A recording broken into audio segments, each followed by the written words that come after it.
శుక్లాంబరధరం విష్ణుం శశివర్ణం చతుర్భుజం ప్రసన్నవదనం ధ్యాయేత్ సర్వవిఘ్నోపశాంతయేత్. వ్యాసాయ విష్ణురూపాయ వ్యాసరూపాయ విష్ణవే నమో వై బ్రహ్మనిధయే వాసిష్ఠాయ నమో నమః.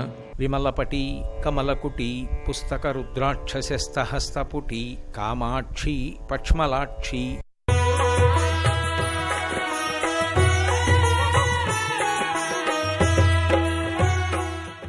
తెలుపు దేనికి గుర్తు అంటే అన్నీ ఎందులో వచ్చాయో దానికి తెలుపు గుర్తు, అన్నీ ఎందులోకి వెళ్ళిపోతాయో దానికి నలుపు గుర్తు. అందుకే తెలుపు నలుపు గుర్తులు కావు, తెలుపు నలుపు రంగులు కావు, మిగిలినవి రంగులు. మిగిలిన రంగులు విడే ముందు ఎరుపు వస్తుంది, అది అమ్మవారు. అందుకే ఎప్పుడూ ఆవిడ ఎర్రగా ఉంటుంది. సింధూరారుణ విగ్రహం త్రినయనాం మాణిక్య మౌళి స్ఫురత్ తారానాయక శేఖరాం స్మితముఖీం ఆపీనవక్షౌరుహాం పాణిభ్యాం అళిపూర్ణరత్నచషకం రక్తోత్పలం బిభ్రతీం సౌమ్యాం రత్నఘటస్థరక్తచరణాం ధ్యాయేత్ పరాదంబికాం అని ఆ తల్లి అంత ఎర్రగా ఉంటుంది. దాని అర్థం ఈ జగత్తు కింద పరబ్రహ్మము నుండి సృష్టి జరిగేటప్పుడు మొట్టమొదట ఎరుపు వస్తుంది, మళ్ళీ ఆ పరబ్రహ్మంలో కలిసిపోయేటప్పుడు ఎరుపే. అందుకే అమ్మవారిని ఎరుపుతో సంకేతిస్తారు శక్తిని. అటువంటి శివాలయంలో పరమశివలింగానికి మనం చెయ్యగలిగినటువంటి ఆరాధన అసలు సాధ్యమేనా? మీరు ఆలోచించండి. ఇంత గొప్ప పరబ్రహ్మస్వరూపుడైనటువంటి శివలింగాన్ని ఏ రకంగా ఆరాధన చేస్తాం? అసలు సాధ్యమే దాన్ని ఆరాధన చేయడం? అసలు సాధ్యమే కాదు శివలింగాన్ని ఆరాధన చేయడం. అటువంటి శివలింగం, ఆ శివుడు పరమ కరుణాస్వరూపుడై ఎంత కిందకి దిగొచ్చేస్తాడంటే ఆయనని కేవలం ఒక మారేడుదలం పట్టుకెళ్ళి ఆయన మీద వేస్తే చాలు, పరవశించిపోతాడు. శివుడికి మారేడుదలానికి అంత దగ్గర సంబంధం. అందుకే శ్రీ సూక్తం మారేడుదలం గురించి చెప్తూ ఓ మాట అంటుంది, ఆదిత్యవర్ణే తపసోధి జాతో వనస్పతిస్తవ వృక్షోధబిల్వః తస్య ఫలాని తపసా నుదంతు మాయాంతరాయాశ్చ బాహ్యా అలక్ష్మీః అంటుంది. అంటే ఆదిత్యవర్ణే, ఆదిత్యుడు అంటే సూర్యభగవానుడు. సూర్యభగవానుడి యొక్క కాంతి ఎలా ఉంటుందో అటువంటి కాంతి కలిగినటువంటి లక్ష్మీదేవి ఒకానొకప్పుడు తపస్సు చేసింది. ఆవిడెవరి కోసం తపస్సు చేయాలి అంటే తపస్సు ఎవరి కోసమో చేయడం కాదు. శంకరాచార్యులు వారు సౌందర్యలహరి చేస్తూ అంటారు, భ్రువౌ భుగ్ని కించిత్ భువన భయ భంగవ్యసనిని అంటారు. అమ్మవారు కళ్ళు ఇలా తెరిచిందనుకోండి, మనం దగ్గరికి వెళ్ళలేం. అమ్మవారు ఇలా మూసిందనుకోండి, దగ్గరికి వెళ్ళడానికి మనం ఉండం. ఎందుకంటే ఉన్మేష నిమిషోత్పన్న విపన్న భువనావళి. ఆవిడ కళ్ళు మూస్తే లోకాల్లో ఏమైపోతాయి. ఆవిడ కళ్ళు బాగా తెరిస్తేనూ వెళ్ళలేం, ఆవిడ కళ్ళు మూస్తే వెళ్ళడానికి ఉండం. మరి ఆవిడ ఎలా ఉండాలి అంటే దృశాద్రాఘీయస్యాదరదళిత నీలోత్పల రుచా దవీయాంసం దీనం స్నపయ కృపయా మమపి శివే అంటారు. దరదళిత, విచ్చుకోకుండా ఉన్నటువంటి నల్లకలువ ఎలా ఉంటుందో అమ్మవారి కనురెప్ప అలా ఉంటుంది, తెరుచుకోకుండా. అప్పుడు ఏదో ఎద్దు మెళ్ళో మువ్వ కడతారే, లోపల గింజ కనపడుతూ ఉంటుంది. అలా అమ్మవారి ఇలా సాధుమూర్తిగా ఇలా ఉంటే ఆవిడ కళ్ళ వంక చూసి పరమ సంతోషంగా అమ్మా అని దగ్గరికి చేరుకోగలుగుతాం. అలా కూర్చుంటుందట అమ్మవారు. అలా కూర్చున్నటువంటి తల్లి ఆశ్చర్యం ఏమిటంటే కనుబొమలు ఇలా ముడేస్తుందట. ఇలా ముడి ఎప్పుడేస్తాం? కోపం వస్తే కాదు, కోపం వస్తే కనుబొమలు పైకెత్తుతాం, ఎవడ్రా వాడో అని. ఇలా వేసామంటే ఏదో ఆలోచన ముద్ర. నాకేదో జ్ఞాపకం రాలేదనుకోండి, ఒకసారి ఇలా కనుబొమలు ముడి వేస్తాను, ముడి వేసి ఏదో ఆలోచిస్తాను. కనుబొమలు ముడి ఆలోచనకి గుర్తు. అమ్మవారు దేని గురించి ఆలోచిస్తోంది? ఆవిడకి ఆలోచించడానికి ఏముంది అసలు? ఆవిడే సమస్తం, ఆదిశక్తి. ఇంకా దేని గురించి ఆలోచించాలి ఆవిడ అంటే? ఆవిడ దేని గురించి ఆలోచిస్తుందన్నారంటే శంకరాచార్యుల వారు భ్రువౌ భుగ్ని కించిత్ ఇలా కొద్దిగా ముడేస్తుందిట. భువన భయభంగవ్యసనిని. అయ్యో నా పిల్లలు వీళ్ళందరూ ఏవో కష్టాలంటున్నారు, అవంటున్నారు, ఇవంటున్నారు, మాకు అది లేదంటున్నారు, ఇది లేదంటున్నారు.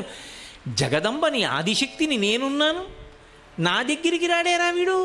లోకంలో అయిన వాళ్ళ దగ్గరికి వాళ్ళ దగ్గరికి వీళ్ళ దగ్గరికి వెళ్ళి వాళ్ళకి నమస్కారాలు పెట్టి వాళ్ళని స్తోత్రపాఠాలు చేసి అంతంత పొగుడుతాడే, నా దగ్గరికి వచ్చి అమ్మ అండే అంటే నీ తీరుస్తానుగా, ఏ అమ్మ అనకపోతే మాత్రం ఎందుకు తీర్చవు? బుద్ధి ఇచ్చానుగా మనుష్యుడికి, మరి అనద్దు.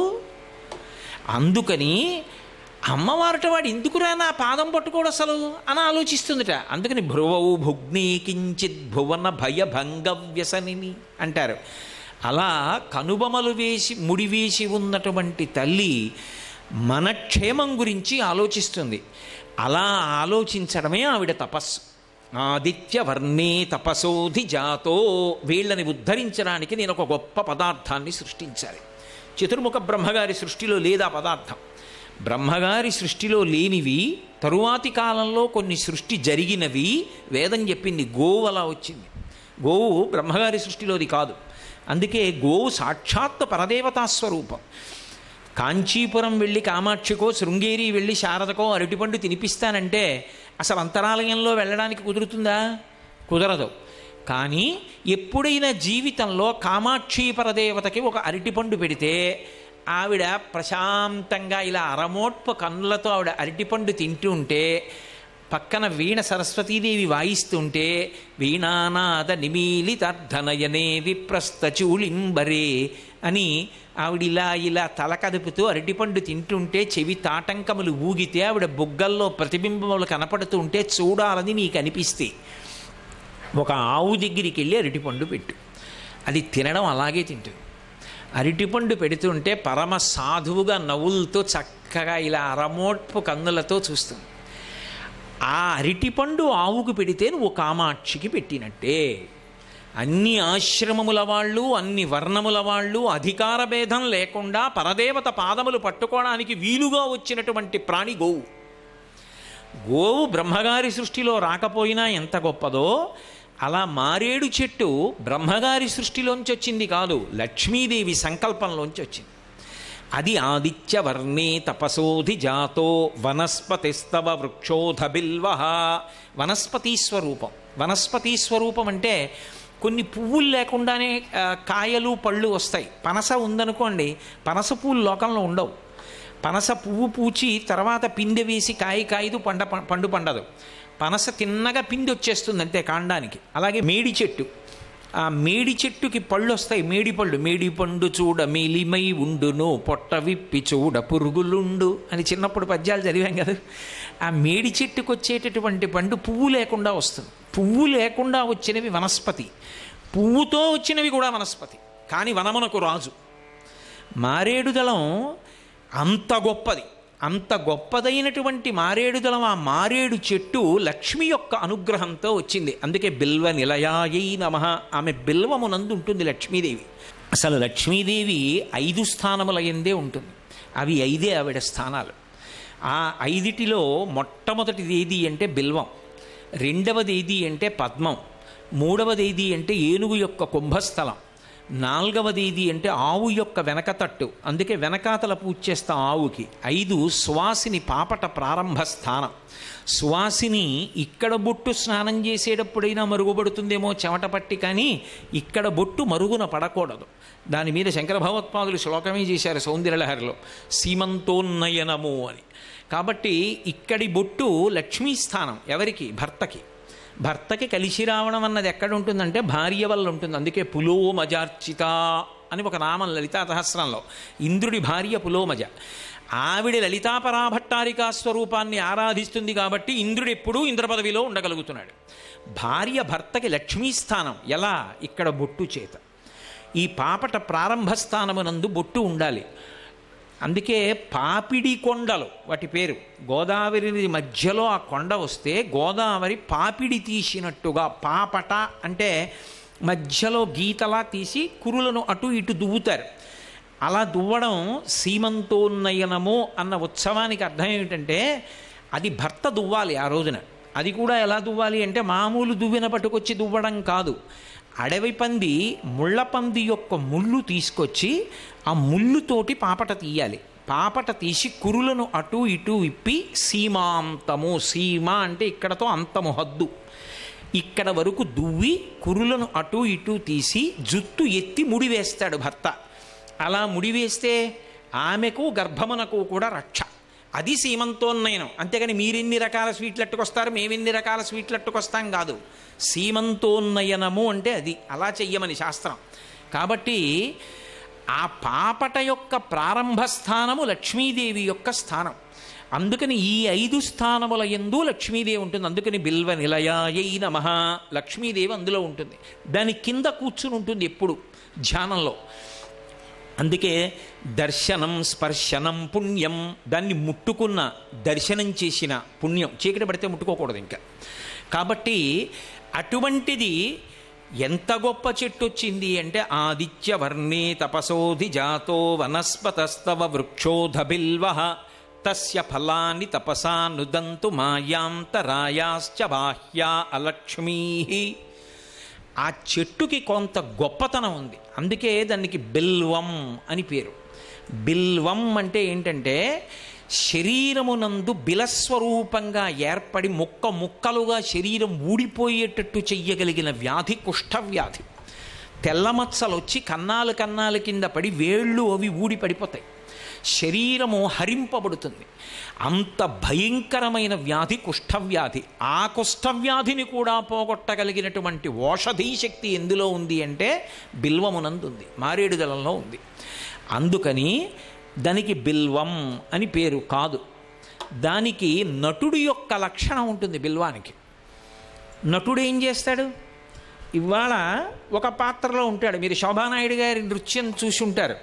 ఆవిడ శ్రీనివాస కళ్యాణం చేయిస్తుంటారు. ఆవిడ ఏం చేసినా పరమాద్భుతంగా ఉంటుంది. మహాతల్లి నటరాజస్వామి యొక్క అనుగ్రహాన్ని పొందిన తల్లి. ఆవిడ దగ్గర ఉన్నటువంటి బృందంలో వాళ్ళు ఆ శ్రీనివాస కళ్యాణం జరుగుతున్నప్పుడు ముందు భ్రూగా వస్తాడు ఒక ఆయన. ఆయనే తరువాత ఆ ఏనుగు పాత్రలో వస్తాడు.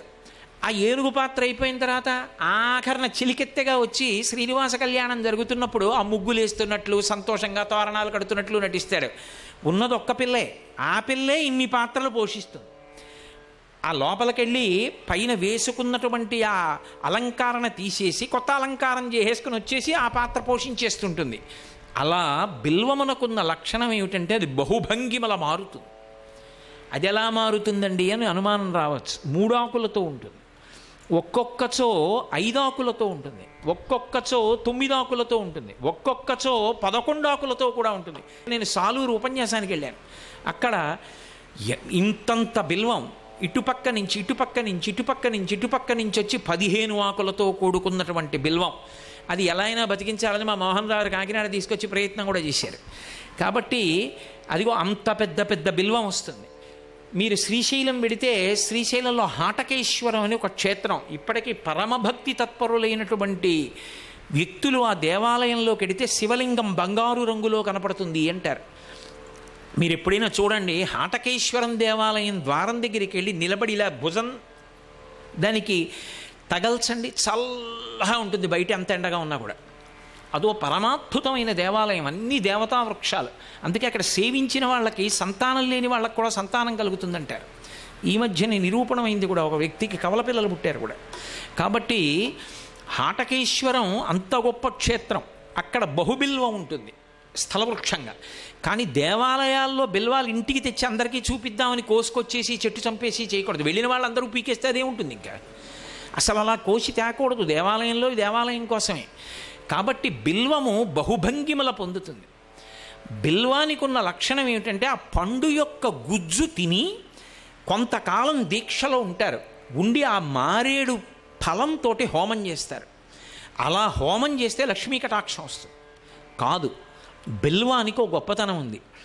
బిల్వాన్ని మీరు తెలిసి కానీ తెలియక కానీ ముట్టుకుని శివలింగం మీదకి ఇలా వేశారనుకోండి, వేసినప్పుడు మీరు ఎలా పడుతోంది అన్నదాంతో మీకు సంబంధం లేదు. బిల్వం ఇలా అందుకే బిల్వాలతో పూజ చేసేటప్పుడు నేను ఒక చోట చూశాను. పెద్దలు ఎలా పూజ చేస్తారంటే భార్య పక్కన కూర్చొని ఒక తడి పొడి కొద్దిగా ఉన్న బట్టతో తుడిచి బూజు చీడ లేకుండా అచ్ఛిద్రై కోమలై శుభై, ఛిద్రము కానిది కదా ఉండాలి, ఈనెలు పళ్ళెం పైకి వచ్చేటట్టుగా పట్టుకుంటుంది. పట్టుకుని ఇలా అందిస్తుంటే ఆ ఈనె ఒకటి పట్టుకు తీసి ఇలా ఓం నిధనపతయే నమః, ఓం నిధనపతాంతికాయ నమః, ఓం ఊర్ధ్వాయ నమః అని భర్త వేస్తాడు. అలా వేసినప్పుడు ఈనెలు శివలింగానికి తగిలాయి అనుకోండి, లక్ష్మీ కటాక్షం. బోర్లా పడింది అనుకోండి, సరస్వతీ కటాక్షం. అది ఎలా పడినా సరే అనుగ్రహించేస్తుంది. మీరు వినుంటారు, త్రిదళం త్రిగుణాకారం త్రినేత్రం చ త్రియాయుషం త్రిజన్మ పాప సంహారం ఏకబిల్వం శివార్పణం.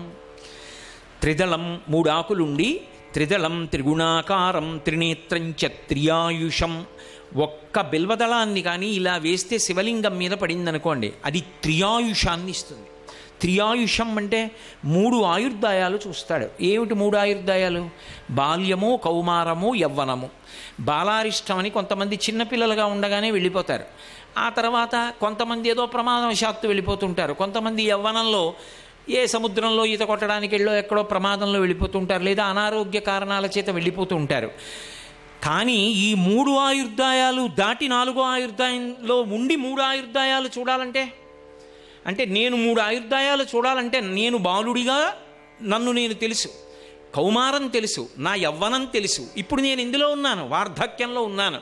అంటే వార్ధక్యమునందు ఉండి ఆ వెనక ఉన్న 3 గుర్తున్నాయంటే నేను పరిపూర్ణమైన ఆరోగ్యంతో పూర్ణాయుర్దాయాన్ని పొందాలి, గండకాలం పోవాలి, అపమృత్యు దోషం పోవాలంటే మృత్యుంజయ మహాహోమం చేస్తే ఎంత ఫలితం వస్తుందో ఒక్క మారేడు దళం పడితే అంత ఫలితం వస్తుంది.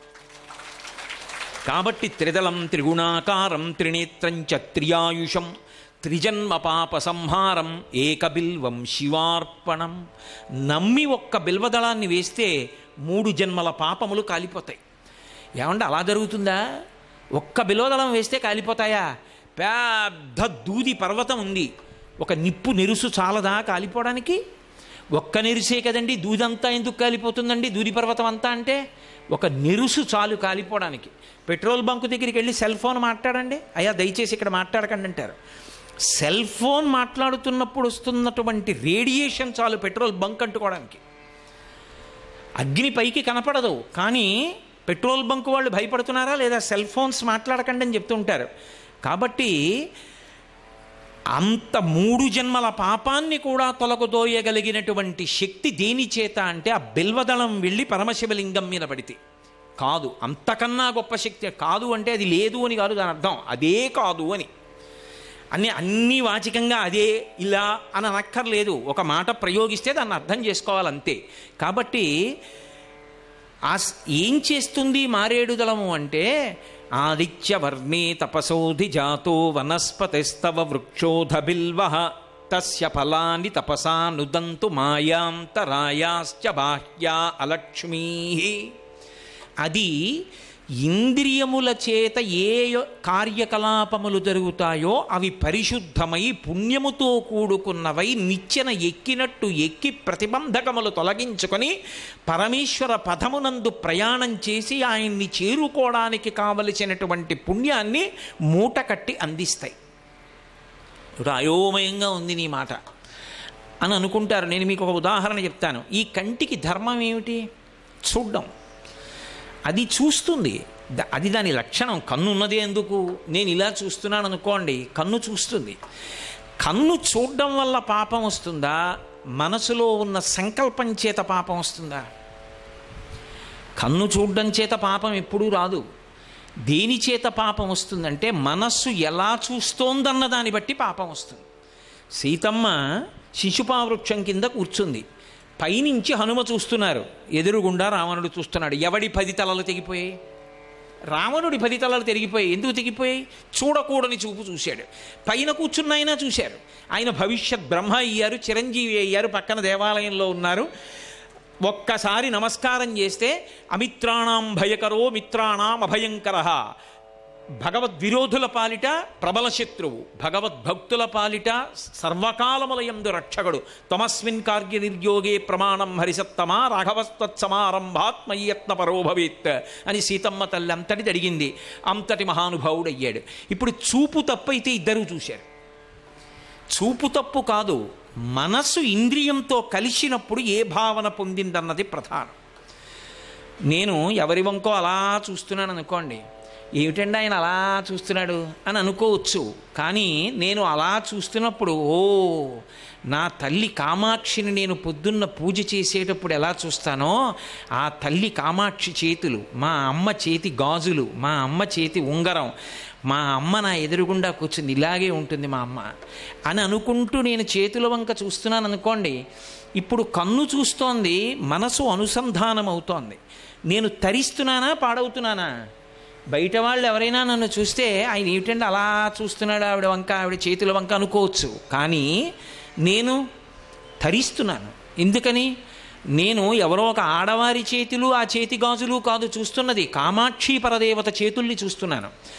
ఇంద్రియములతో మనసు అనుసంధానం అవ్వడము చేత 2 లక్షణములు వస్తాయి. బాగా జ్ఞాపకం పెట్టుకోండి. ఒకటి, పుణ్యమునకు హేతు అక్కడే ఉంటుంది. అసలు పుణ్యం ఎందుకు చేస్తారండి? ఓ సత్సంకల్పం ఉంటే కదూ, ఓ మంచి సంకల్పం ఉంటే పుణ్యం చేస్తారు. అసలు మంచి సంకల్పమే లేకపోతే పుణ్యం ఎక్కడి నుంచి చేస్తారు? ఒకడు అలా వెళ్ళిపోతూ ఉంటాడు, ఏదో చెట్టు కనపడుతుంది, వంచేసి దాని కొమ్మ వంచేసి దాన్ని విరిచేసి వాడికి అదో సంతోషం, అలా వెళ్ళిపోతూ ఉంటాడు. ఓ రాయిని ఒక్క తన్ను తంతాడు, ఎక్కడో నిలబడతాడు, దేన్నో గోరుతో ఇలా గీరుతూ ఉంటాడు. అంటే మనస్సులో ఏదో ధ్వంసం చెయ్యాలనే రజోగుణ ప్రవృత్తి ఉంది. ఇంకొకడు అలా వెళ్ళిపోతూ ఉంటాడు, ఎర్రటి పువ్వు కింద కనపడింది, అరే సౌభాగ్య వస్తువురా, ఏ సువాసినైనా తొక్కితే దోషం వస్తుంది, దాన్ని తీసి చెట్టు కొమ్మ మీద పెట్టాడు. ఇప్పుడు లోపల సంకల్పం ఎందుకు మంచిది వచ్చింది? ఇంద్రియముల గుండా మీరు ఏవి లోపలికి పుచ్చుకుంటారో దానివల్ల మనసు సంస్కారాన్ని పొందుతుంది. నేను కన్నులతో ఏవి చూడాలో అవే చూస్తున్నాను అనుకోండి, మనసు ప్రశాంతంగా ఉంటుంది. సర్వం శ్రీ ఉమామహేశ్వర పరబ్రహ్మార్పణమస్తు. స్వస్తి.